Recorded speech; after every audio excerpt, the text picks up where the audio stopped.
Hey, and welcome to the Healthy High Life podcast. If you're new here, my name is Malcolm, a strength and mobility coach passionate about health, wellness, and fitness, as well as cannabis. If you're returning, thanks so much for coming back, and I'd massively appreciate it if you hit the like and subscribe button so we can continue to grow the community where like-minded individuals like yourself and I can come and vibe and bounce ideas and experiences and actionable tips off each other so that we can help everyone grow and elevate together, and anyone who may be struggling with some of the negative stereotypes or some of those downward spirals that can happen if you allow them to manifest in the background. Hopefully, we can create a space where you can start to take some things on and start to bring yourself out of those ruts, because it's definitely possible. Most of us who have come full circle will have worked through periods like that, where we've got to some of those low spiraling habits, become aware, and then found a pivot point and ultimately worked our way back out of it. If you have any challenges or you have any tips or anything like that,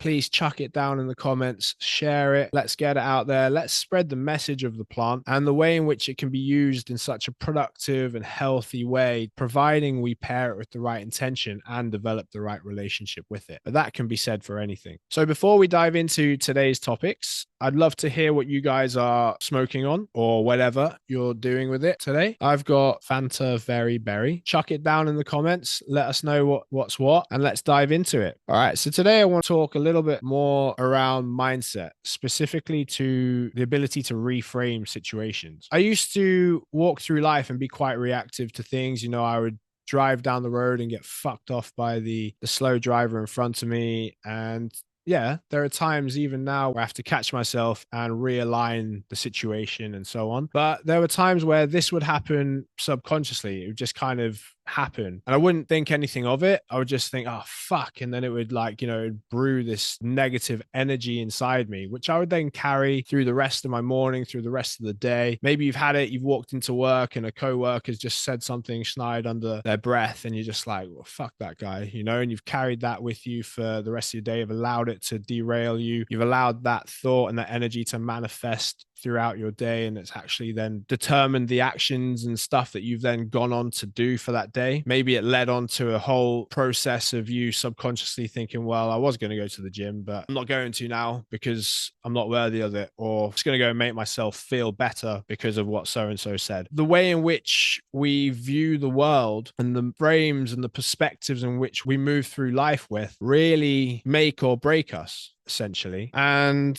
when it comes to mindset, and I was on a call recently with Ryan Sprague, and he put it nice and simply. Essentially, the mindset is just the story that you tell yourself. And so if it's really just the story that you tell yourself and you're telling the story, then that puts you in full control to rewrite the story and the internal narrative that's running currently. And so if you're struggling, acknowledging the fact that you're in control can really help, because what most tend to do, and this is what I used to do, is I used to move through life on default, and this would then lead to that reactive nature because I wasn't present or aware of what was really going on. I was just kind of a stone in the waves. I was just getting pushed around. I was like the little kid in the mosh pit getting thrown up and down without any care. That's how we allow these little negative traits of the mindset to creep in and manifest in the background, because they happen so subtly in the subconscious when we're running in autopilot that we have no idea that they are happening until they flourish in something pretty major, whether that be some form of symptoms of depression or pain or anger, whatever it might be. These things eventually then start to come out. And so working on the ability to reframe situation, interpretation of the external that's coming in that will eventually influence your internal experience, is a really useful tool to develop, because it will allow you to walk down the street and if someone chucks an insult at you, you'll allow it to bounce off. If you get a challenge in life, something that seems daunting or overwhelming, you will be able to reframe it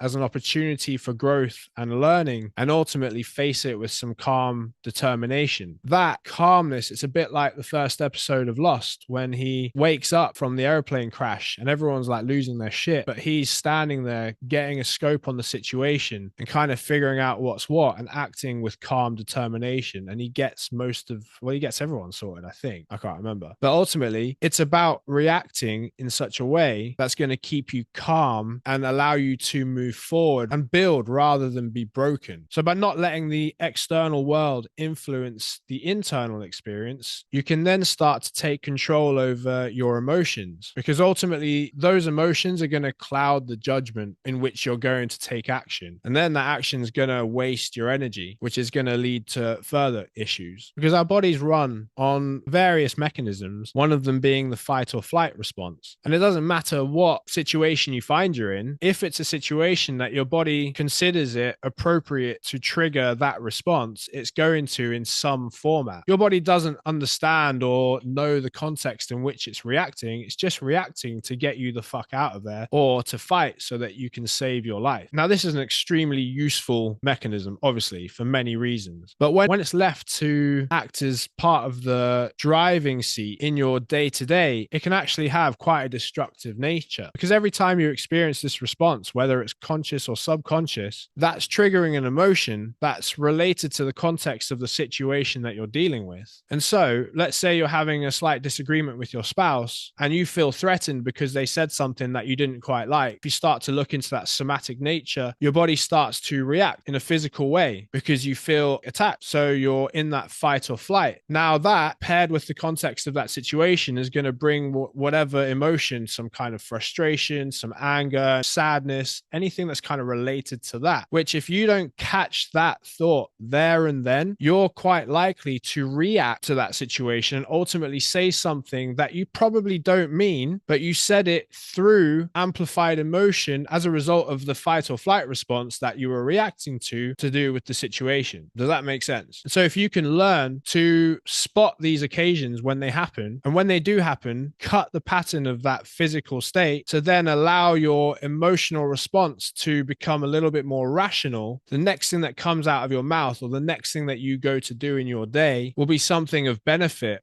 rather than something off an impulsive emotional response. And so by taking those steps, you put yourself in a position to look at situations in the moment from a different lens, a reframe, the ability to reframe that situation. Let's take that context of having a heated discussion with your spouse, and you're failing to see eye to eye, but you do still need to come to a relative outcome that everyone can work with. Well, if it's not quite going your way, then you're going to have to think of it as adapting and moving forward and around it, rather than trying to meet fire with fire or falling into the victim and then just allowing anything that they then say to you from there on out to either insult you or criticize you or see yourself as a failure or whatever it might be. Now, that's all well and good. Now, if you're someone who's struggling, and we've all got shit, and some of us have got some real deep shit, and I'm not taking away from it, and it's definitely not a light subject. But if you're someone who is like, yeah, well, that's all well and good saying that, but I've tried thinking, positive mindset and all that kind of shit, but it doesn't work. Well, it's like anything else. It's like a skill. It's like if you're trying to build a physique, whatever it is, it's going to take consistent effort in that direction to actually get you anywhere closer to developing the ability to do this stuff, especially to be able to do it intuitively on the spot. Life is as uncertain as anything. And if you can develop the ability to do this stuff in moments of uncertainty on the spot, you're able to then build such momentum in the direction that's going to continue to build you rather than break you. Because every time you're met with a challenge or a failure or some form of criticism in life, you're not going to allow that rejection to be a personal attack on you, or that criticism to be an insult on your integrity or your intelligence. You're going to take that criticism, and you're not going to take it personally, but you're going to take it on and go, okay, well, if they're saying that, and if I consider the fact that what I experience is only what I interpret from what's coming in, well, maybe they didn't quite mean it in a bad way, but what they did say was actually from a place of trying to help you out. In which case, if you were then looking at it from a form of criticism and you took that as an insult because of the way you viewed the world, well, now that's going to derail the way in which you respond to what that person said to you. Whereas if you have the ability in that moment to take that bit of criticism and turn it into constructive criticism and grow from that opportunity that you've just been given, well, that's going to catapult you to the next stage and the next level of progress. The same thing goes for when we fail. If we get to a point and you get all the way to the end of a project, or you try to hit a goal and you end up failing, the question is, do you allow that to derail you? Do you just quit and stop there? Or do you allow that failure and that time time that you went through that failure, how do you look at it? Opportunity to quit? Or are you going to look back on it and go, okay, cool. Well, there were plenty of lessons in that journey there. I can take from that experience and apply it to the next one, and then I'll succeed in the next one. That's the view for growth. That's the ability to reframe that situation. And rather than losing, we're going to win. We're going to take that and spin it so that the momentum travels in a positive direction. It doesn't come easy. And just as anything else, it requires consistent effort. So we have to train it daily. We have to set out with the intention of looking for these opportunities whereby we can catch ourselves acting upon emotions and allow us to not avoid the emotion, but to rationalize the emotion and apply the response in such a way that's relative to the context of what you're dealing with. So developing the ability to reframe situations means you get to see the opportunity rather than the obstacle. Let's say you lose your job. Is that the end of the world? Is that your life over? Or could it be that you've now got the opportunity to go and do something that you actually wanted to do because you were stuck in a dead-end job that you just fucking hated anyway, just out of the form of, once again, going through life on default? Maybe now you have the opportunity to go and pursue some dream and you can actually make it happen. The point is, when it comes to reframing, we're not letting the situation stop us, but we're allowing it to boost our momentum, and we're actually using it as fuel to catapult us forward. And the same can be said when it comes to the way in which we use the plant alongside this, because the way in which we view the plant could be, well, it's just there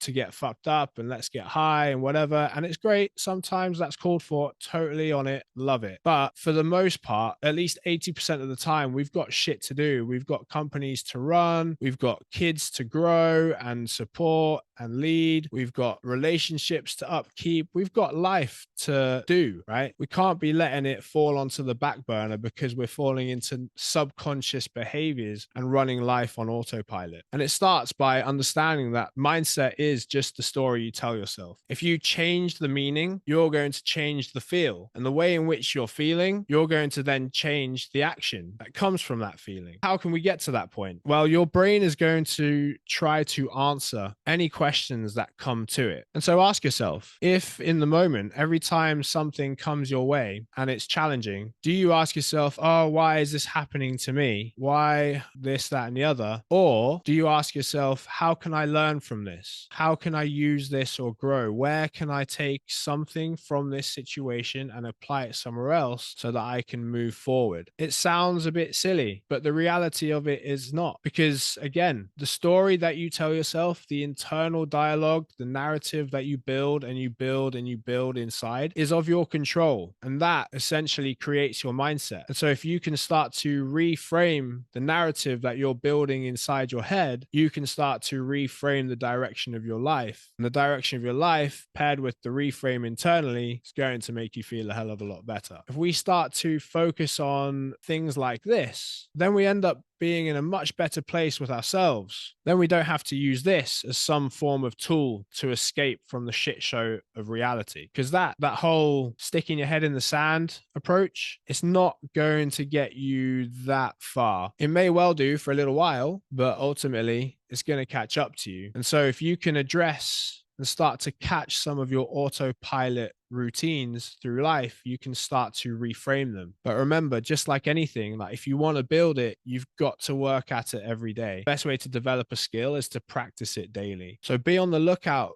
across your days for opportunities to grow. Whenever something comes your way, whenever that slow driver gets in front of you and you're in a rush and you're like, for fuck's sake, why are you driving like 15 miles under the speed limit? Like, just take a deep breath. Remember, it's about changing your physical state in that moment, because as soon as you clocked on that you were stuck behind that slow driver, your body had a reaction and your body then wants you to go, right? And now if you're generally looking out and you're pissed off with this person, you're building that upon that physical change. And ultimately, that's going to determine whether or not you just spew in your car and just continue to build hate for no reason, because that person in front of you has no fucking idea what you're doing. You're the only one that's being negatively affected by them. Like, maybe they had a massive accident and they're shit scared of driving. Like, you just don't know the context of that person's life. So take a step back, take a deep breath, break that physical response, become aware of the emotion that was trying to come out as a result of that response, and start to rationalize the reaction in which you give out, because that's going to determine the energy that comes back in. And if you start to create that type of lens with better energy, you're going to have a much easier time of reframing these challenges across your day and across life. That will allow you to either build you and your direction in life, or allow it and life to break you. That's the choice. And the reality is it's our choice, but we have to tell the story to ourselves internally, first of all, to create that experience. So hopefully most of that made sense and you guys found something useful there. Please let me know down in the comments what you found. Was there anything there that you could take away and you could apply? Maybe you've not considered some of that before, and actually it's a bit of a game changer. Maybe you've considered that and there's more for another episode, but chuck some bits down in the comments so that we can start to create the topics and we can start to bounce ideas off each other. But until the next time, I hope you have an awesome weekend and the rest of your week. Have a good one. Take it easy.